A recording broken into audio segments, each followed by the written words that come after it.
Bem-vindos ao Grupo Marcos, estamos no programa Nova Geração, questão 628, a verdade é como a luz. Essa questão é a última questão do item conhecimento da lei natural. Ela vai fechar isso com, como se diz, com chave de ouro. É uma conclusão excepcionalmente bonita, desse bloco, desse item de O Livro dos Espíritos. Então, assim, é uma resposta longa, sábia, que dá muito pano para manga, tem muito conteúdo aqui, É um suco extremamente concentrado, tá certo? E a gente vai destacar alguns aspectos. Não dá para destacar tudo, obviamente, mas vai ficar aí o início de uma reflexão para todos nós.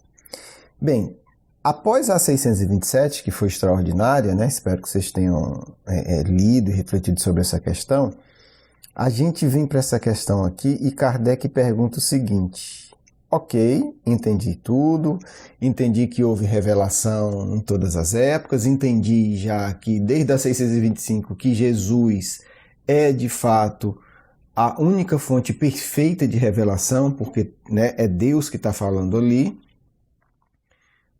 Entendi que a finalidade do Espiritismo é explicar o que ele falou, porque a maioria não entende, e desenvolver algumas ideias. Agora eu tenho uma outra questão. Vou mudar um pouco de assunto, mas no mesmo assunto, Como se Kardec dissesse isso e diz o seguinte: por que a verdade não esteve sempre ao alcance de todos? É uma pergunta interessante, quer dizer, por que tem que haver uma revelação progressiva? É uma questão interessante. Por que isso? A resposta é mais interessante ainda. E aqui a gente tem toda uma concepção evolutiva. Vai continuar. Começam os espíritos. É necessário que cada coisa venha a seu tempo.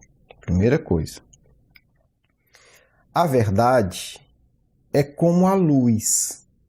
É preciso que nos habituemos a ela pouco a pouco, pois de outra maneira nos ofuscaria. Então, os espíritos estão usando aqui uma alegoria, um símbolo. Na verdade, é um dos símbolos mais essenciais do ser humano, de toda a cultura humana. Associar a verdade à luz. Por quê? Porque nos tempos primitivos, ou até muito pouco tempo atrás, quando a gente não tinha luz elétrica, a luz, que vinha principalmente do sol, nos permitia ver, verificar, ver de verdade. A gente via. Quando a luz saía, a gente não via nada. A gente não sabia se ali era uma pedra, se era uma árvore, se não era, se era uma sombra, se era uma coisa mais escura. Então a luz está associada a ver e a verdade de uma forma muito mais profunda que a gente possa imaginar. Precisaria aí toda uma reflexão, existe, sobre a percepção humana, porque a nossa percepção de seres encarnados depende da luz.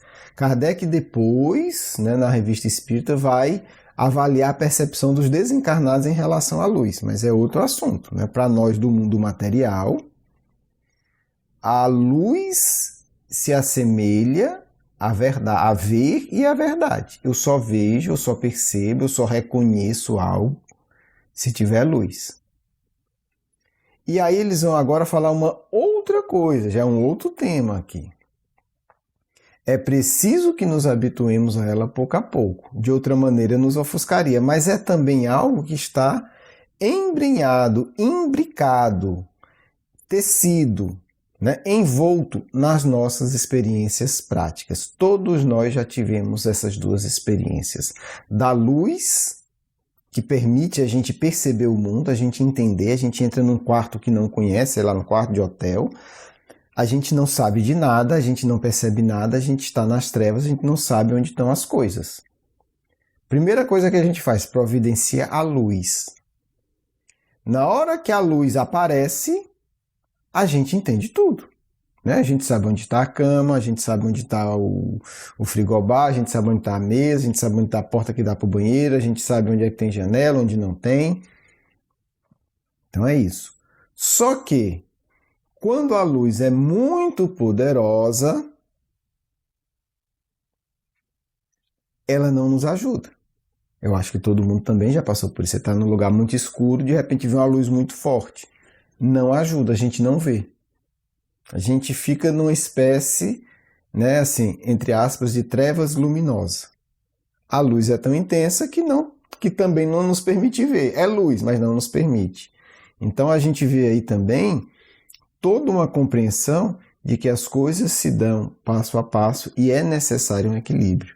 Não é necessário apenas a luz, é necessária a luz em uma quantidade, em uma qualidade equilibrada com a nossa capacidade. Ok. Agora vem um outro parágrafo que para mim é extraordinário. E quando eu li isso a primeira vez, eu lembro assim, eu digo, meu Deus, o grau de responsabilidade que agora eu estou metido, porque agora eu sou espírita. Vamos ver aqui. Jamais houve um tempo em que Deus permitisse ao homem receber comunicações tão completas e tão instrutivas como as que hoje lhe são dadas. Quer dizer, a revelação hoje, ela é a mais completa e instrutiva de todas as épocas da humanidade.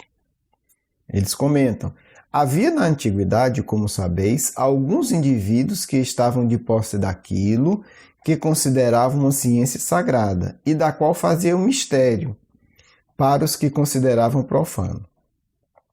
Deveis compreender, com que conhecei das leis que regem esses fenômenos, né, os fenômenos mediúnicos, espirituais e tudo, que eles recebiam apenas verdades esparsas no meio de um conjunto equívoco e, na maioria das vezes, alegórico.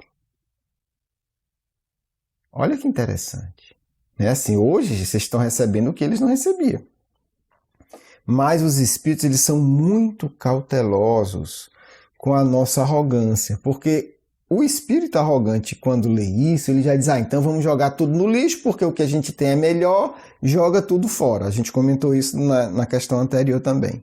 Aí eles continuam, não há, entretanto, para o homem de estudo, nenhum antigo sistema filosófico, nenhuma tradição, nenhuma religião a negligenciar, porque todos encerram germes de grandes verdades, que, embora pareçam contraditórias entre si, espalhadas que se acham entre acessórios sem fundamento, são hoje muito fáceis de coordenar, graças à chave que vos dá o Espiritismo de uma infinidade de coisas que até aqui vos pareciam sem razão, e cuja realidade vos é agora demonstrada de maneira irrecusável. O que é que ele está dizendo?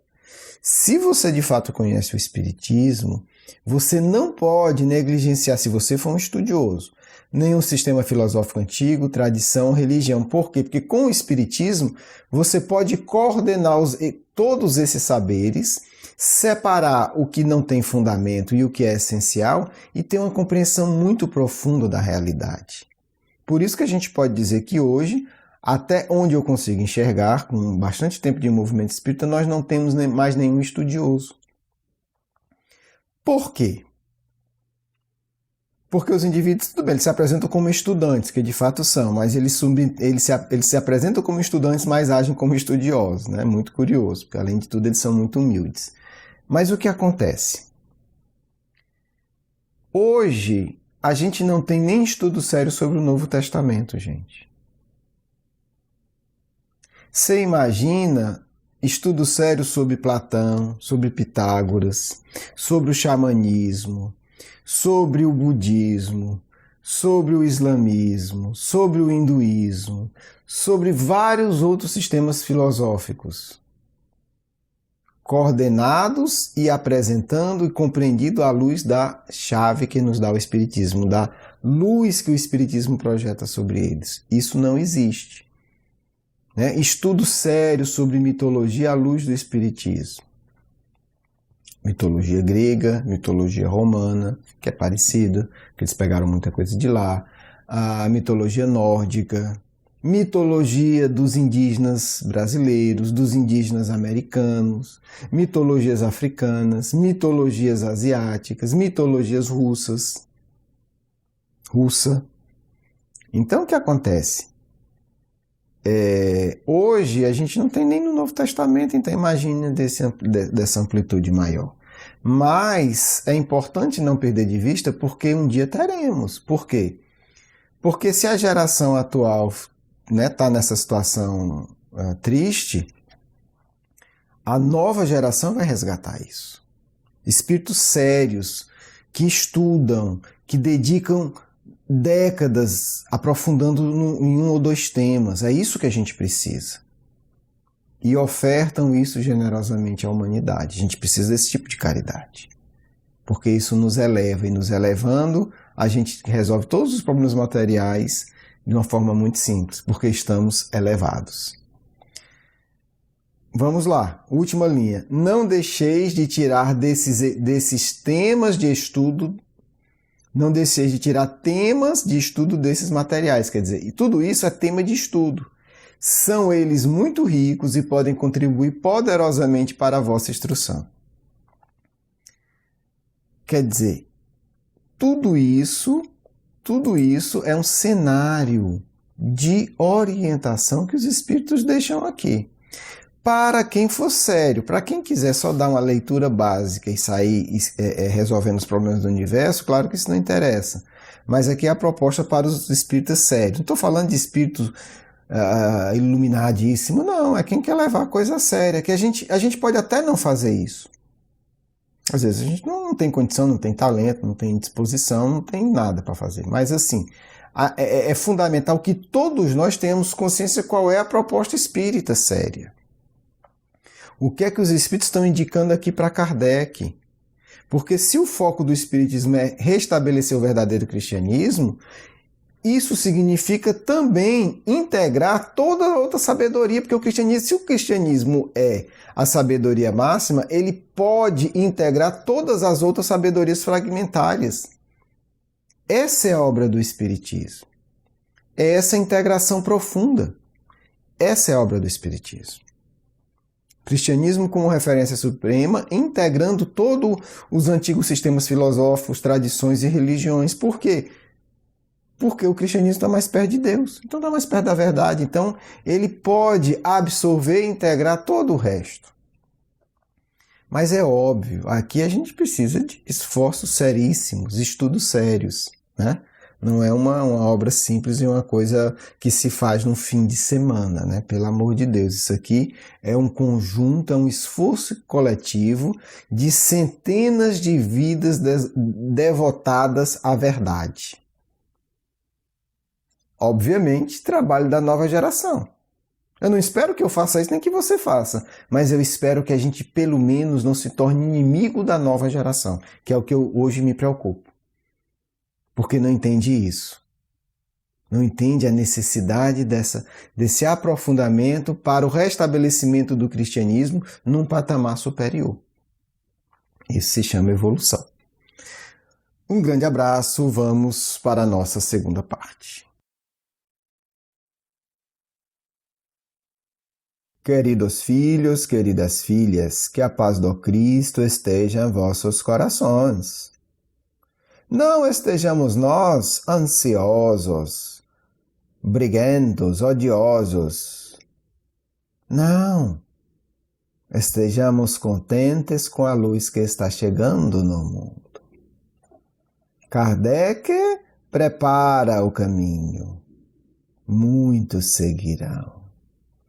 Talvez vocês fiquem se perguntando: mas já faz tanto tempo.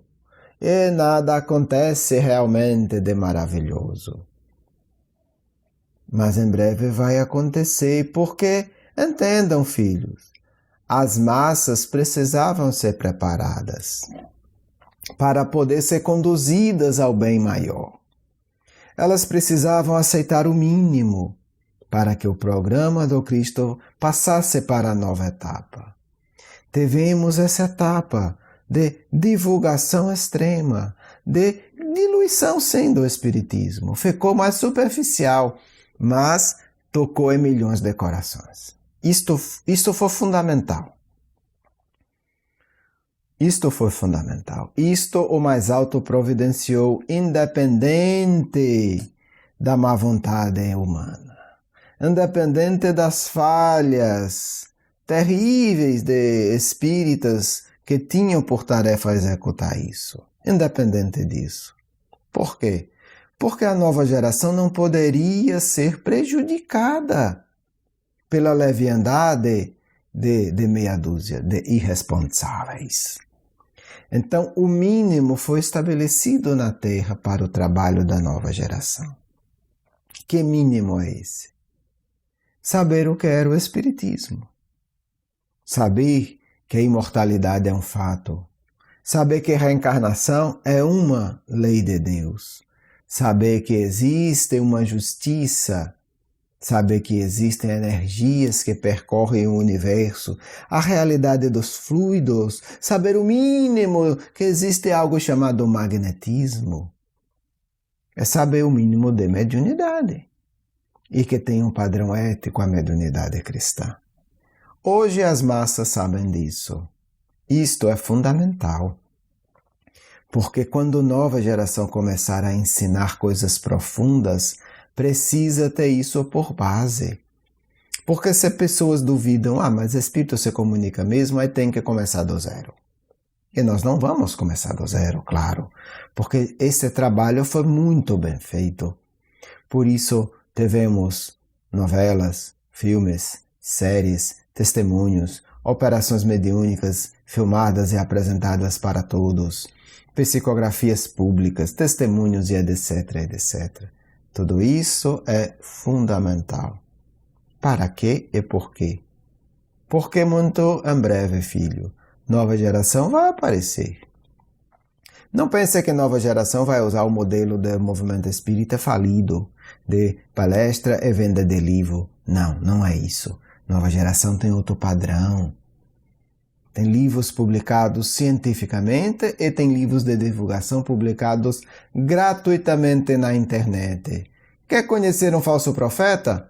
Médium que vai se dizer de nova geração e vai ganhar dinheiro com livro. E vai cobrar por livro. Não pode mais cobrar. Porque não tem mais justificativa. Por que não tem justificativa? Porque livro pode ser disponibilizado gratuito na internet. Então, quem quiser que imprima. Ou quem quiser que pague para imprimir. Mas dinheiro não vai para médium. Dinheiro não vai para a editora, para a obra de caridade de médium, não. Porque são seres devotados à verdade. Isso é o fato. Então, tudo isso foi conquistado. Trevas não conseguiram bloquear isso. Isso já está no coração das pessoas. E elas vão entender facilmente isso. Vai se dizer, se você é médium espírita, por que está ganhando dinheiro? Porque tem que imprimir livro, porque papel é caro, aquelas conversas. E vai se dizer, ok, mas por que não bota gratuito na internet? Por que não permite quem quiser imprimir e pronto, e quem quiser ler a internet lê? Por que não permite isso? Não terá desculpa, filhos. Então, os verdadeiros devotos do bem terão muita facilidade de agir, porque o povo entenderá o que é o verdadeiro espiritismo e que são os aproveitadores. E isso ninguém irá impedir. Então, vocês estão preparados, têm o mínimo de preparo, digamos, para começar a receber os benefícios de uma luz um pouco mais intensa. E esse é o ponto que eu quero que vocês entendam.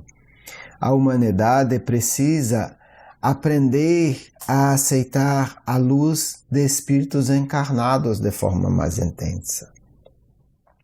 Vocês tiveram em Brasil Bezerra de Menezes.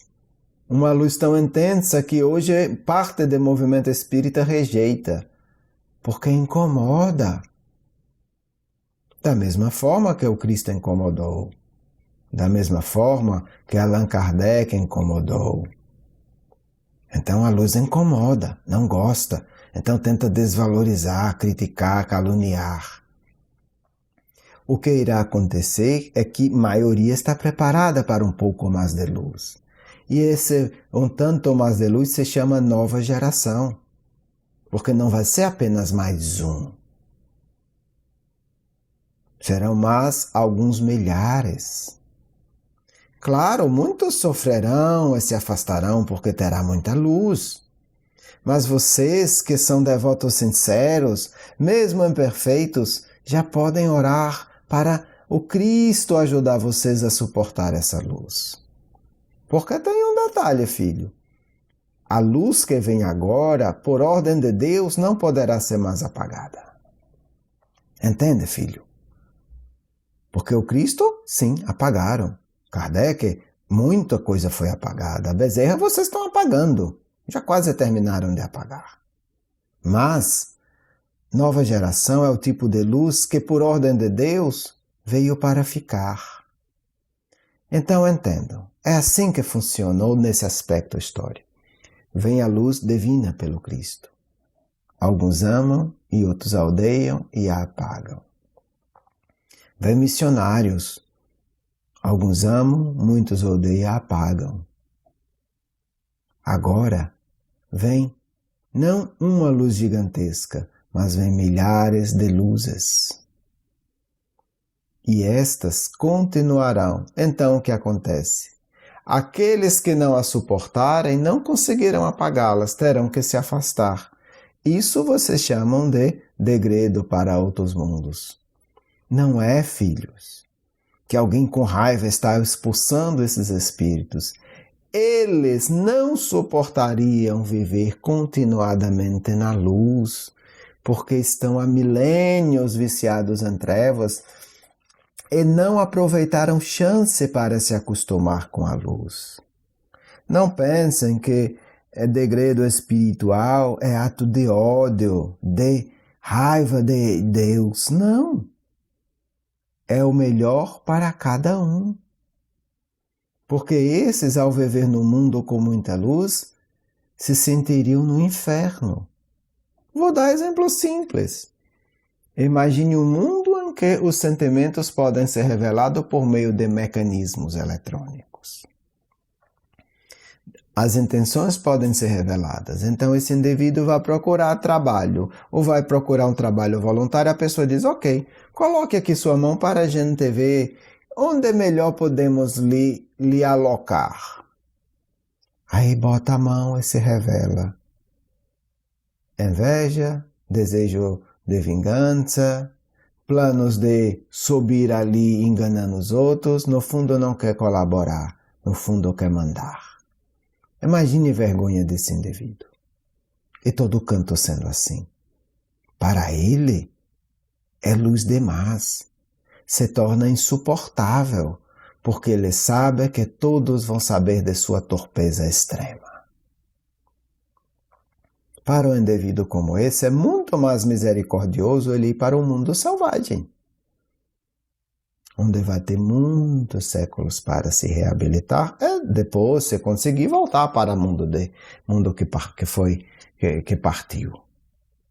Então, quando se fala de luz, se fala de muitas verdades que vocês precisam refletir seriamente e se indagar o quanto eu sou honesto comigo, o quanto minha relação com Cristo é honesta, porque hoje ninguém vê. Mas no mundo de regeneração, tudo será visto como anunciou Cristo. Tudo será público. Pelo teu olho saberão o teu grau espiritual, filho. O importante não é ser perfeito. O importante é você não fingir. Porque se você criou a mentira, exames técnicos vão revelar quem você é. E como você vai suportar isso? Não vai fugir.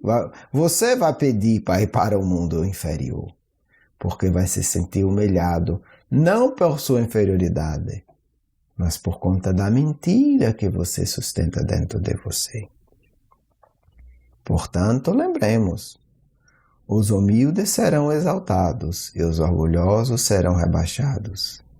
Esta é uma verdade mais profunda que encarnados suspeitam. O Cristo é a fonte das grandes verdades. Basta a nós, como pequenos discípulos, aprendermos a buscar compreendê-las em profundidade. Paz do amigo espiritual de sempre.